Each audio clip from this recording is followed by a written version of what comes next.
Rebonjour, bienvenue à tous. On n'est pas à Copacabana, on n'est pas dans les rues de Naples, on est sur mon balcon dans Paris. Aujourd'hui, nouvelle vidéo Memento pour un nouveau format où on va regarder mes photos argentiques du Népal.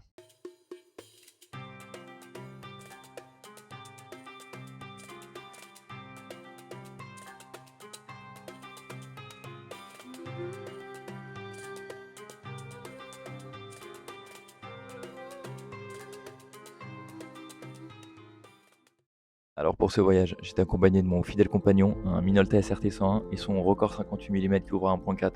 Beaucoup de détails techniques, mais tout ça pour dire que c'est un appareil vraiment robuste, vraiment solide, qui m'a pas lâché. Sous moins 4 degrés, sous la neige, je l'ai fait tomber de 1 mètre, il marchait mieux qu'avant, donc je vous le recommande. Pour commencer, l'intérêt de ce voyage, c'était avant tout de marquer la fin de nos études et on voulait un défi physique et mental. Alors c'est au fil d'une discussion sur Paris qu'on s'est tout simplement tourné vers le camp de base du Mont Everest parce que quoi de mieux que voir le toit du monde pour marquer le coup. On arrive donc à Katmandou, capitale du Népal, une ville magnifique, pleine de couleurs et pleine de vie, avec des personnes extrêmement accueillantes.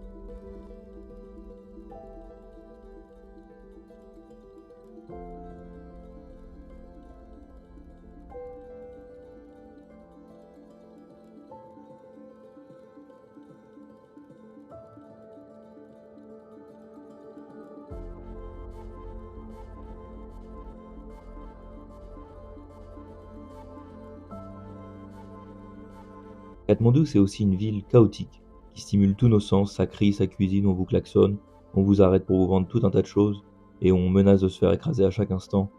Alors, pour couper avec toute cette agitation dans les rues, on décide de prendre de la hauteur et de profiter de la vue, de manière plus calme et posée, avant le grand départ dans l'Himalaya.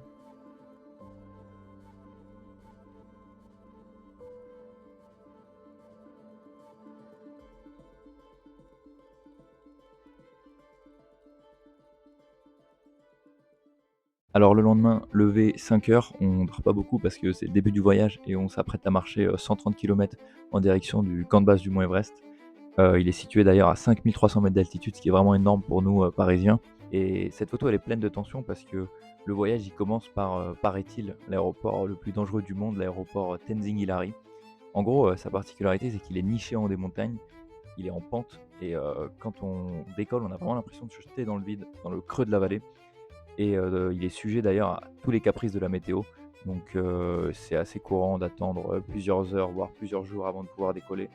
Et on est dans ce bus, dans l'aéroport de Katmandou. On attend depuis 40 minutes sur le tarmac. Il fait une chaleur énorme et tout le monde plaisante, se fait un peu des petits films. Et c'est assez drôle parce que pour le contraste, il y a toujours cette énorme tension qui règne dans ce bus. On ne sait pas du tout à quoi s'attendre et même les guides nous ont dit de ne pas crier dans l'avion et que c'est normal que ça allait bouger, quoi.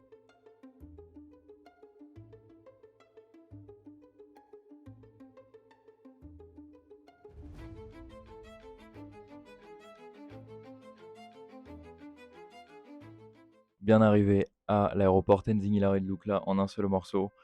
Je sais pas trop comment, mais voilà, c'était les 45 minutes peut-être les plus longues de ma vie et peut-être les plus périlleuses. J'espère qu'elles sont derrière moi en tout cas. Ce qui est sûr, c'est que là, on est sur le tarmac de l'aéroport. Ils sont en train de décharger nos valises sur le nez de l'appareil. Et ce qu'on voit sur le petit treuil, c'est les sacs que vont avoir les porteurs pendant tout le voyage. Ils font vraiment un boulot énorme, les porteurs. On les croise partout, par tout temps.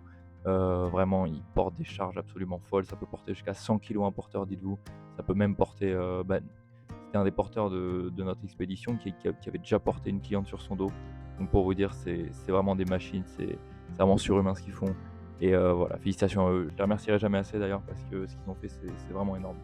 Deuxièmement, on a ici une photo de l'aéroport de Lukla. Donc là, on arrive à mieux voir cette grosse descente. C'est vraiment Space Mountain.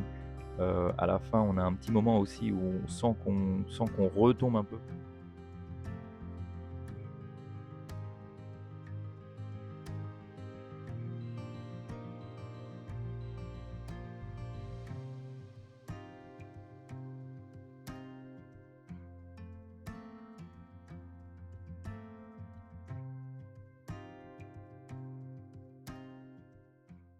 Et donc, à peine avoir cru mourir pendant ces 45 minutes de vol, qu'on est déjà reparti vers Padding. C'est 3 heures de marche, c'est super bien pour se mettre en jambes.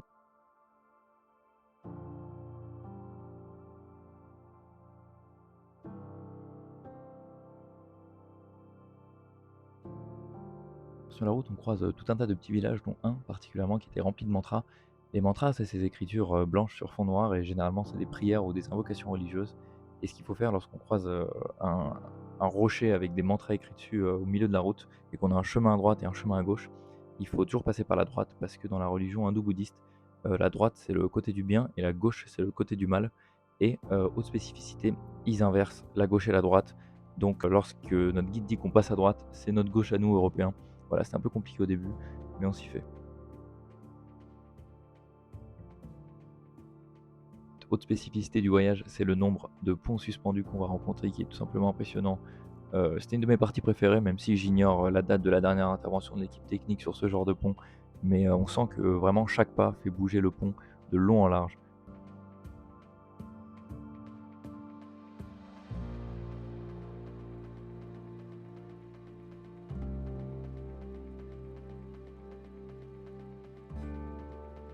Sur cette photo, on a des ânes qui transportent d'énormes bonbonnes de gaz, dont je vous laisse imaginer le poids.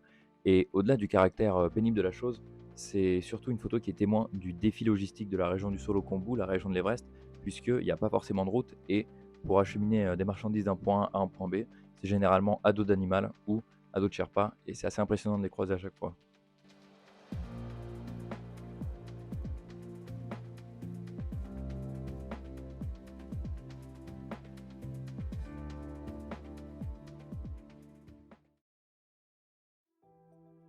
Et donc, après 3 heures de marche, bien arrivé à Fagdin.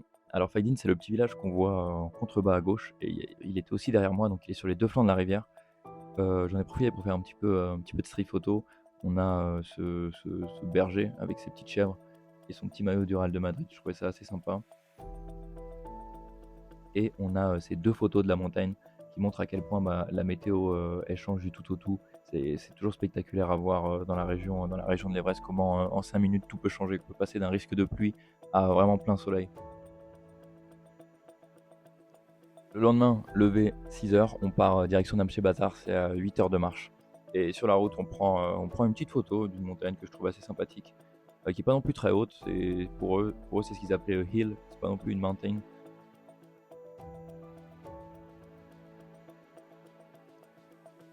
On a notre guide, Sushanta, vraiment très sympa, je vous le recommande d'ailleurs. Si vous voulez ses coordonnées ou si vous voulez faire un trek au Népal, n'hésitez pas. Je vous passe son numéro avec grand plaisir, il est super sympa, il est super cool.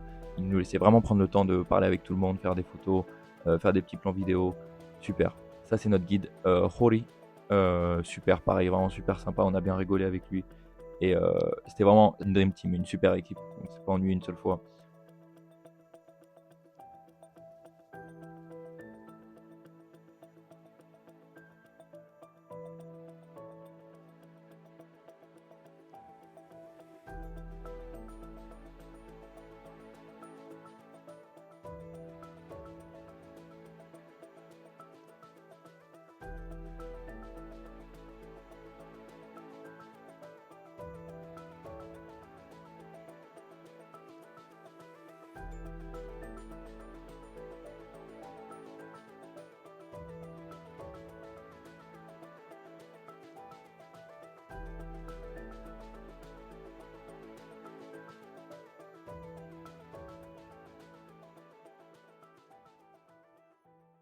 C'est bien arrivé à Namche Bazar, à 3440 mètres d'altitude.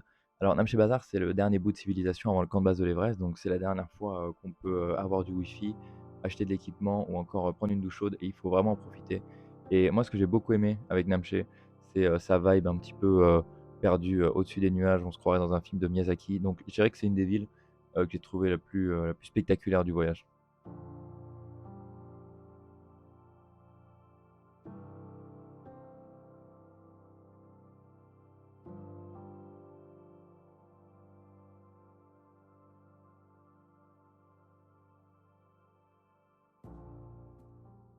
Namche Bazar, c'est aussi la première fois qu'on entend parler du mal de l'altitude, induite par une baisse de la pression atmosphérique dans l'atmosphère et un manque d'oxygène lorsqu'on monte en altitude. Et c'est pas quelque chose qui à prendre à la légère, puisque dès 3000 mètres, on avait des personnes dans notre groupe qui sentaient un petit peu mal, dans le sens où elles avaient des maux de tête qui apparaissaient et des difficultés à dormir. Il faut faire vraiment très attention, puisque ça peut aller jusqu'à l'œdème pulmonaire ou l'œdème cérébral, et donc la mort. C'est important de rappeler aussi que ça peut toucher n'importe qui, puisque Alejandro et moi, qui n'avons pas forcément une grande expérience de la montagne et de l'altitude, ça s'est plutôt bien passé pour nous. Et il y a vraiment pas trop de moyens de savoir comment vous allez réagir. Il y a des médicaments qui existent aussi, dont un qui s'appelle le Diamox. Et généralement, c'est ce que les autres prenaient et ça leur a plutôt bien réussi, même si c'était un médicament qui était déconseillé par notre guide, puisque ça déshydratait énormément. Et donc pour pallier justement à ces problèmes d'altitude, il faut tout simplement, s'acclimater, donc c'est-à-dire rester un jour de plus à la même altitude pour laisser le temps à son corps de s'habituer, ou alors, en journée, de monter un petit peu plus haut pour redescendre la nuit, dormir plus bas.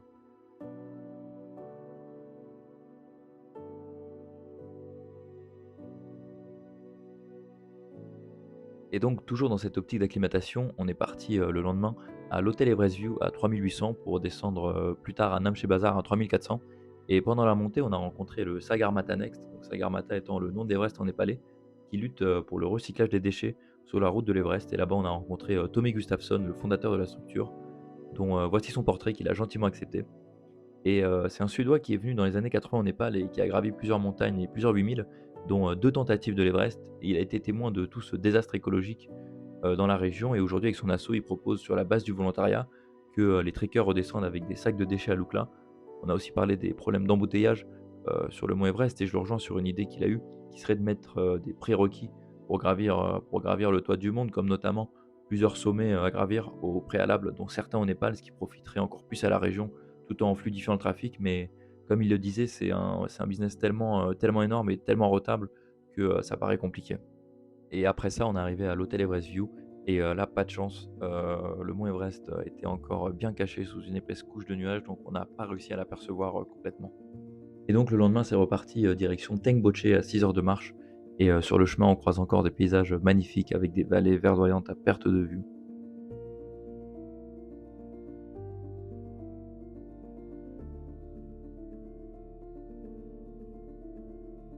Et sur la route, j'en profite aussi, pour faire quelques portraits. Ici, on a, cet Australien avec un look à la Indiana Jones que je trouve incroyable. Un portrait que j'ai pris soin, bien sûr, de lui envoyer après à Paris, et ça lui a fait extrêmement plaisir. Et là, au beau milieu du trek, on se retrouve, bloqué dans un embouteillage avec, un troupeau de yak. Et on doit attendre, tranquillement, sur le bas-côté qui passe pour pas se faire pousser dans le vide.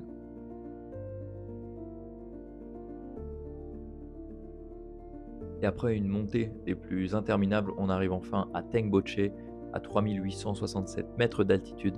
Et Tengboche, c'est une ville qui est extrêmement symbolique, puisque c'est le lieu de naissance de Tenzing Norgay, qui fut le premier homme justement à avoir atteint le sommet de l'Everest avec Edmund Hillary, c'était un Népalais.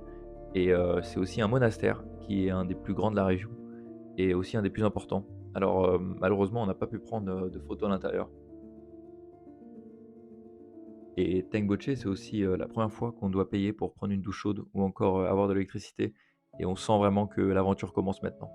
Au matin, on se réveille avec une vue, magnifique sur le mont Everest qui montre enfin, son sommet à 8 848 mètres d'altitude. Juste à côté, on a aussi un autre 8000, le Lhotse, qui lui est à 8 500. Et pas très loin du monastère, on peut aussi apercevoir l'Ama Dablam, qui est à 6 800, qui elle aussi est une montagne tout aussi impressionnante. Et donc, accompagné de ces monuments de l'Himalaya, on entame la sixième journée vers Dingboche. Et c'est là que s'opère le changement de nature verdoyante qui nous accompagnait à des paysages un petit peu plus rocailleux et un petit peu plus plats. Et c'est vraiment sublime, d'autant plus que ça fait du bien aux genoux de plus monter comme des fous.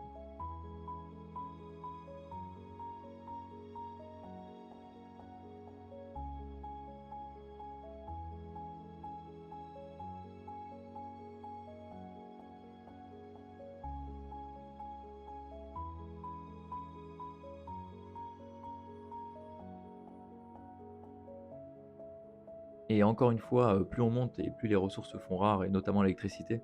Alors il est commun, de croiser ce genre de système ingénieux qui permet de faire, bouillir l'eau sans consommer d'énergie en utilisant la réverbération du soleil, et qu'on commence à croiser dans, quasi tous les villages sur la route.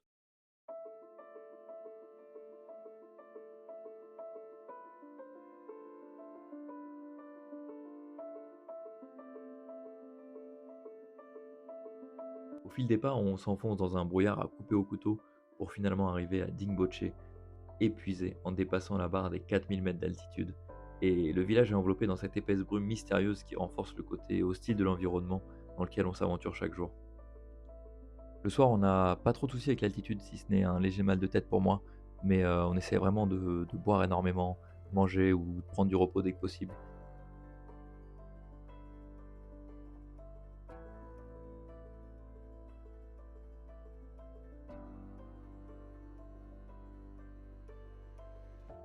Après un repos bien mérité, c'est journée d'acclimatation le lendemain et on monte de Dingboche situé à 4350 mètres d'altitude à une colline qui nous amène à 4800. Et la météo est plus clémente ce jour-là, ce qui donne une vue dégagée sur toute la vallée et les montagnes autour. Mais comme souvent, dans l'Himalaya, le temps change du tout au tout en moins de 5 minutes et on se retrouve avec des nuages et une brume sortie de nulle part qui enveloppe tout en l'espace d'un instant.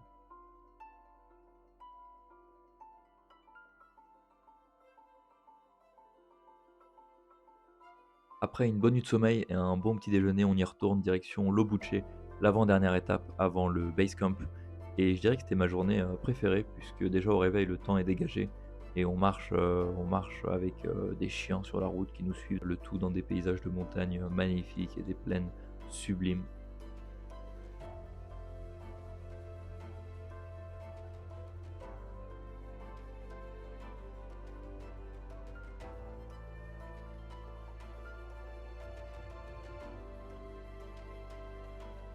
Sur le chemin, on fait aussi plein de rencontres entre Brésiliens, Australiens, Indiens et parmi eux, on rencontre une Française qui s'appelle Sylvie et qui est avec sa guide seule et je voulais, un petit peu saluer son courage et sa détermination parce qu'on l'a recroisée plus tard et elle a rien lâché donc voilà Sylvie, si vous voyez cette vidéo, je vous embrasse et félicitations pour le base camp, je suis très fier de vous.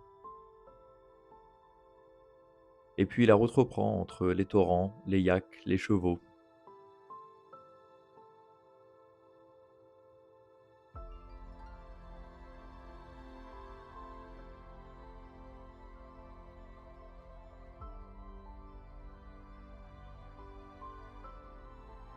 Après un déjeuner bien mérité, on monte une énorme colline en haut duquel on retrouve le mémorial du Mont Everest qui est dédié à tous les Sherpas et alpinistes décédés en essayant de gravir le toit du monde. Ça nous rappelle quelque part que la montagne peut aussi être sublime puis impitoyable. Et je pense que c'était bien dans cette vidéo d'avoir une pensée pour ces personnes qui ont laissé la vie et leur rendre hommage quelque part.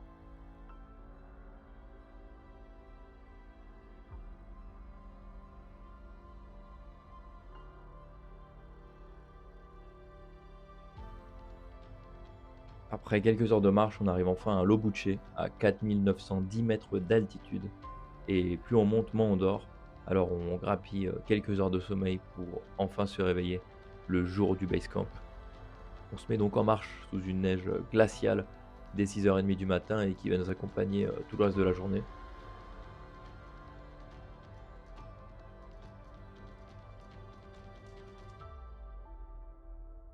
On arrive ensuite à Gorakship à 9h30 pour manger un dalbat en vitesse. Et là personnellement je commence à ressentir les effets de l'altitude en ayant un peu les idées confuses. Mais on se ressaisit, on mange beaucoup, on boit un maximum d'eau et on est reparti sans plus attendre direction le camp de base du Mont Everest dans des paysages apocalyptiques sous une neige qui ne s'arrête pas et un froid glacial. On fait 3 kilomètres en 3 heures, on est extrêmement fatigué, extrêmement essoufflé, mais à force de persévérance, on arrive enfin au camp de base du Mont Everest à 5364 mètres d'altitude.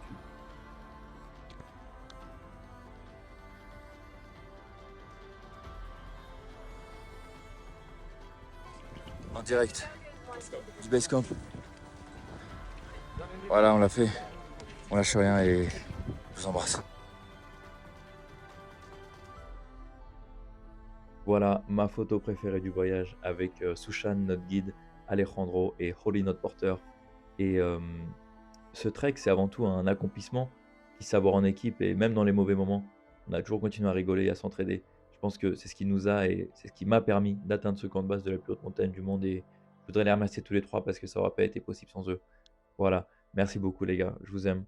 Don't débat, ça veut dire merci beaucoup, on n'est pas allé.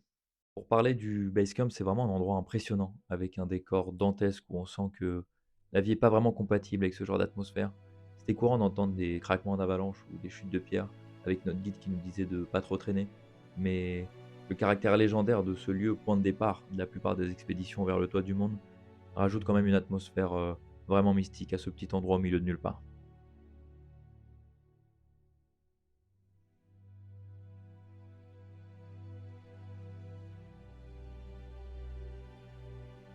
Et ça fait maintenant 10 heures qu'on est dehors en train de braver le froid la neige et les éléments contre nous. Alors il est temps de rentrer à Gorakship à 5164 mètres d'altitude. Là-bas on en profite pour manger un bon dalbat, boire un maximum d'eau et dormir quelques heures, 3 ou 4, ça fera l'affaire. Et avant de redescendre au petit matin, l'Himalaya nous réserve un dernier spectacle avec une vue dégagée sur le mont Everest et le glacier du Khumbu.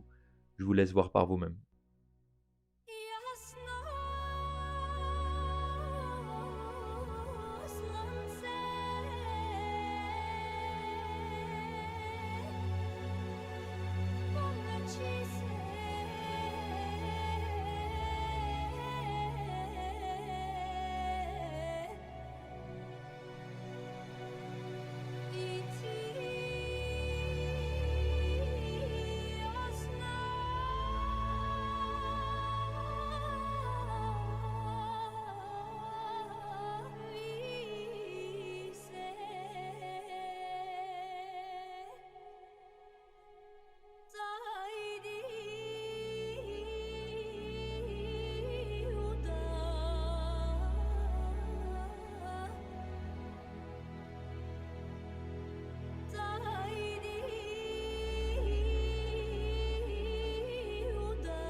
Et un peu après notre départ, on croise sur la route un homme seul avec son cheval.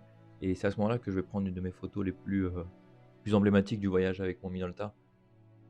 On a un animal à bout de souffle qui n'en peut plus. Et c'est une photo témoin d'une réalité qui est la surexploitation des animaux dans la région. C'est une photo aussi qui, je trouve, incarne bien le caractère inhospitalier et difficile du Basecamp qui met tout le monde à rude épreuve.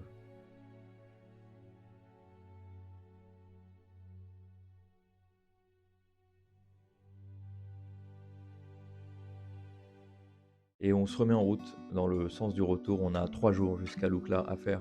Et la perspective de descendre, elle nous met plutôt de bonne humeur puisque redescendre, ça veut dire mieux respirer, mieux dormir, mieux manger. Donc c'est le retour à la vie d'avant avec plus d'oxygène dans les poumons. Et sur le chemin, c'est des plaines verdoyantes, des ponts suspendus et des yaks.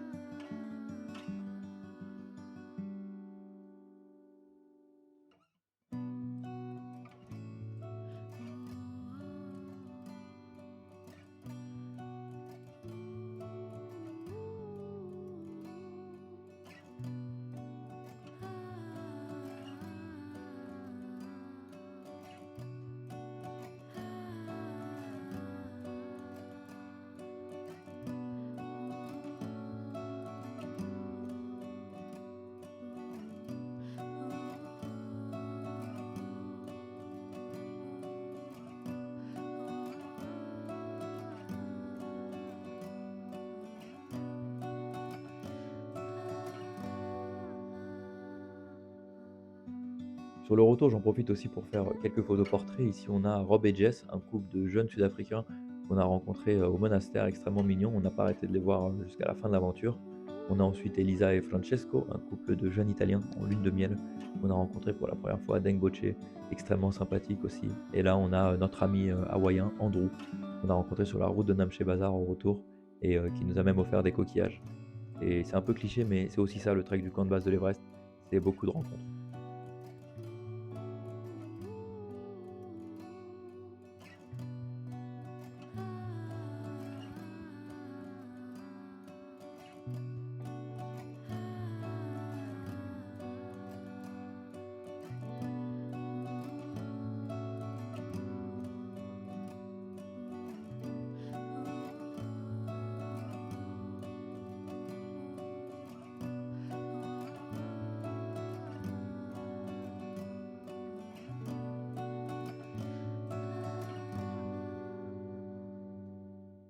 Ensuite, c'est le retour à Lukla, le retour à la civilisation.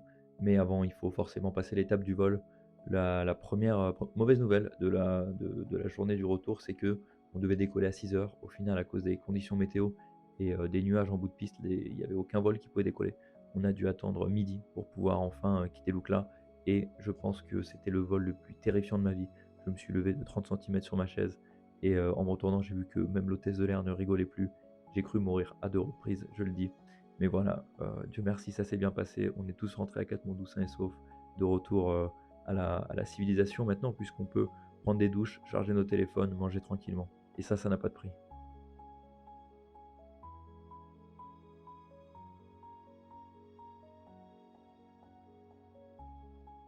Et de retour à Katmandou, je vous laisse avec quelques photos de rue que j'ai faites. Ici, on a par exemple le temple aux singes, parce qu'il y a énormément de singes à Katmandou. Et c'est un vrai problème, parce que notre guide nous disait que par exemple, il a pris des chiens, non pas par pur plaisir, mais pour se protéger des singes chez lui. Et sur la route du temple, on croise justement ce couple de Français. On croise donc Vanessa et Nicole, qui étaient là juste en voyage à Katmandou, pas forcément pour l'Himalaya, mais pour découvrir la culture népalaise. Voilà, je leur ai fait une photo portrait qui leur a fait extrêmement plaisir après par mail.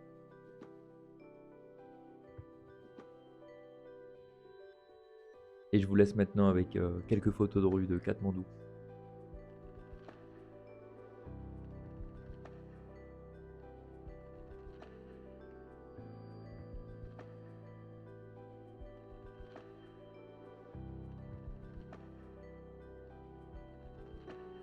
Pour faire le bilan de ce voyage, je dirais de manière extrêmement cliché que j'en ai beaucoup appris sur moi-même, que ce soit en termes de dépassement physique et mental que sur les autres. Et je vous encourage tous, si vous avez les moyens, à faire ce trek jusqu'au camp de base de l'Everest ou même à voyager.